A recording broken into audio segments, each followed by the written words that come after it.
大家好，欢迎来到加密星球。前几天呢，看到一段视频，挺震惊的，觉得这话从他们的嘴里边说出来，挺不可思议的。币安的创始人 CZ 和硅谷的投资人 Chalmers 两个人呢，在聊比特币的隐私。Chalmers 说：“我不是比特币的最大的拥护者，因为比特币缺乏隐私。”然后 CZ 点头同意，对，这个是比特币最大的问题之一。If you ask me, am I a Bitcoin maximalist? I would say no. Even though I was early, I think my biggest issue with it is that there's a lack of fungibility, which I think is problematic to get to mega scale. And then there's a lack of privacy. I agree. It's probably the biggest thing that will hold Bitcoin back from being ubiquitous. Where does privacy play as the world evolves, as you see it? I think privacy plays a very fundamental role in our society. But right now, as you said, I also think that Bitcoin and most cryptocurrencies do not have enough privacy features. Yeah. I think when Bitcoin was designed, it was going to be pseudo-anonymous. But the fact is, every transaction on the blockchain you can trace, especially now you have a centralized exchange with KYC. Exactly. And, you know, if you have it's actually very easy. 先说一句公道话，比特币确实不是什么匿名币，它是公开的账本，这个是事实。但问题是，一个中心化交易所的老板，他的平台每天要求几百万的用户做 KYC， 要求你把你的护照、人脸、住址、银行卡信息都给到他们。然后呢，这个老板现在站出来教你，比特币的隐私不够，这个不讽刺吗？到底是谁的隐私不够？如果说你的个人信息被泄露出去了，到底是因为比特币的技术问题泄露出去的，还是因为这些中心化的交易所给泄露出去的？所以今天的这期视频呢，我们来好好的聊一聊比特币隐私这件事儿，不是因为我要杠 CZ， 而是因为如果不反驳它，会让很多人对比特币的隐私产生非常大的误解。在聊 CZ 之前呢，先谈谈我们大部分人在生活当中的一些经历。比如说，我刚刚在淘宝搜了一个东西，下一秒钟你打开抖音、微博、知乎，你会发现所有的 app 的广告都变成了这个产品。或者说你在某一个平台注册了账号，填了你的手机号码，过了几天，各种的推销电话、诈骗短信全都来了。再或者你用信用卡买了一点东西，银行的 app 很快就给你发推送，要不要办个分期？这种感觉是什么样的呢？你在被监控、被分析、被算计。我们的每一次消费、搜索、点击，最后呢都会被后台给记录在案，都变成了大数据的一部分，被这些中心化的平台所掌握着。这些数据呢，它其实是可以卖钱的，他们会把你的数据卖给广告商，然后广告商再对你进行精准的营销。最关键的问题是，我们只能被动的服从，你没有任何的选择权。你不能对支付宝说，这笔在旅馆的消费记录你不要记，这个被人发现了会有很大的麻烦。你不能对银行说，你不能分析我的花钱的流水。如果你对淘宝说，不要把我的搜索记录卖给广告商，他们能听你的吗？肯定不听。所以呢，在传统的金融系统里边，我们每一个人对中心化的平台而言是完全透明的，是裸体的，根本就没有任何的隐私而言。你的个人数据是可以被用来做商业买卖的。他们说想要看你的数据，根本就不需要征得你的同意。这个就是我们现在生活的现实的世界。所以当比特币出现的时候，当一个不需要银行、不需要 KYC， 也不需要把任何的个人的隐私交给任何的个人的系统出现的时候，我一直认为这是一个希望，一个变革，一个创新，一个对抗，一个可以对现实世界说不的一个方法。结果呢，币安的创始人告诉你，比特币的隐私不够好，还不如现金呢。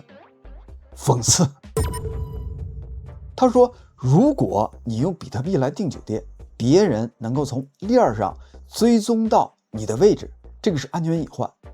Dollars are fungible in that sense. There's complete anonymity. We have no idea about what it was used before that I got my hands on it. Well, there are actually real applications where privacy is extremely important.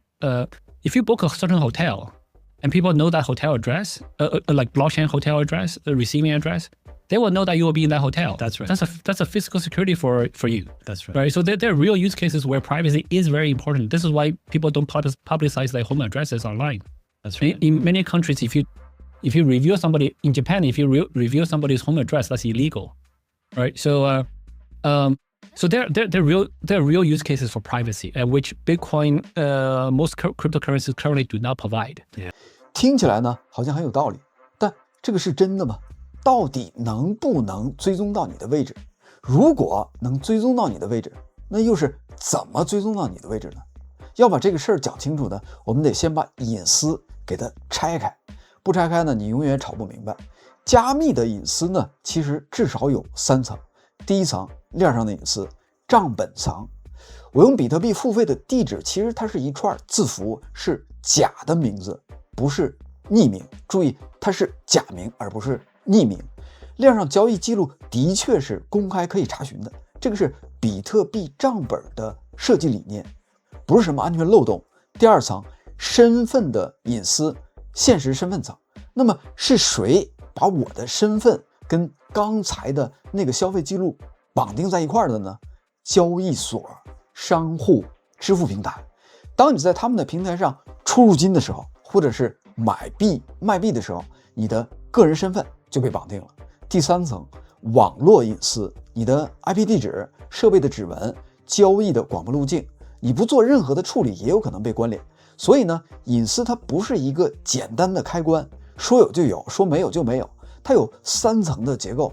当 CZ 说比特币隐私不够好的时候，他其实只是盯着第一层讲，但他故意不讲最关键的第2层，到底是谁在规模化的把身份和地址给它焊死了，给绑定在一块的？答案是中心化的交易所加上 KYC。现在呢，我们再回到 CZ 所举的那个酒店的例子，他说，如果你用比特币订酒店，别人能够从链上追踪到你的位置，这是一个安全风险。那么我想问 CZ 一个问题，别人是怎么知道那个链上的地址是我的？你用比特币付钱，链上其实只能看到 A 地址到 B 地址有 0.005 个比特币，就这么一点信息，链上不会写着这是 Ivan 在某某酒店来订房。所以现实世界里边，身份关联主要有2种地方，主要发生在2个地方。第一呢，中心化的交易所的 KYC 绑定，你在币安买币提币，交易所天然就知道这个地址是谁的，你什么时候提的币，提了多少。第二，商户的实名信息，你来订酒店，酒店呢需要你出示你的身份证护照，商户一样可以把你的身份和支付信息给它对应起来。所以问题从来就不是比特币写了你的名字，问题是链下的世界总会有人想要把你按在桌子上登记，而最强、最规模化、最系统化的那个登记员其实就是 CEX 中心化交易所。所以我才说这是一个讽刺，这个知道你信息的人最有可能泄露你信息的人，反过来责怪比特币的账本的透明。举个例子，你只在币安注册过，在币安的平台上买过币，然后呢，突然某一天你收到了诈骗电话，这说明你的信息被泄露出去，有可能平台被黑了，黑客拿到了你的信息，也有可能是平台把你的信息卖给别人了。然后呢，平台现在对你说，我们的平台很安全很好，是底层的技术不行，比特币账本的隐私不行。这个就是 CZ 所想表达的。我们现在把话呢说得更直白一点，当你通过中心化的交易所买币，中心化交易所收集了什么呢？你的护照、你的身份证、你的人脸识别、你的人脸、地址、手机号、银行卡、交易记录、提币记录，以及你所有的你的可能关联的钱包地址。这些数据被存放到哪里了？在中心化数据库里边。它不是隐私，它是可以被复制、可以被出售、可以被要求上缴的信息资产。有些人以为呢，我买了比特币，这个非常隐私，但你是通过币安交易所买的，这些中心化交易所所购买的，这个跟你在证券交易所所买的股票没有任何的区别。你需要注册，你需要做 KYC， 你其实是在把自己的隐私打包交给了币安去保管。他知道你个人的所有的信息，他今天说我保护你，但明天监管找到他说我想要这个人的信息，币安呢就得乖乖的上缴。监管说我想要冻结这个人的资产，你的比特币就会被币安给冻结了。所以当 CZ 说比特币的隐私不够好的时候，真正应该补的是后半句，尤其当你用中心化的交易所的时候，关联会变得非常容易，比特币的隐私就彻底没有了。这句话他自己其实也知道，但他更愿意把锅给扣在比特币的身上，因为这样最安全，既能显得自己关心隐私，又不用碰交易所必须 KYC 的现实。好的，现在喷完了，我们来点实际的。如果你真的在乎你个人的隐私，那应该怎么去做呢？答案其实非常简单，别用 CEX， 别用中心化的交易所，或者你至少别把 CEX 当成你的主要钱包。而且隐私呢，它其实不是消失，而是最小化的暴露，只透露必须透露的那一部分。这里边呢有几个具体的操作方法。方法一，使用 DEX， 用 Uniswap、Curve、GMX， 不需要 KYC， 链接钱包就能够交易，你的身份和地址是完全隔离的。第二，把实名的身份和长期资产的地址隔离开来。如果你必须用 CEX 出入金，至少别把长期的主地址频繁直接暴露在实名出入金的路径上。第三，每次支付你用新的地址，很多的钱包现在都支持自动生成新收款地址，地址的复用越少，被画像的可能性也越难。第四呢，使用隐私的增强技术，比如说使用闪电的网络 Taproot、Coindraw。注意一点，各国的合规边界其实不一样，不要照搬网上的那些所谓的神教程。第五，不要在社交的媒体上晒你的地址，别炫耀。很多人的隐私事故，他不是被黑了，是自己给发出去的。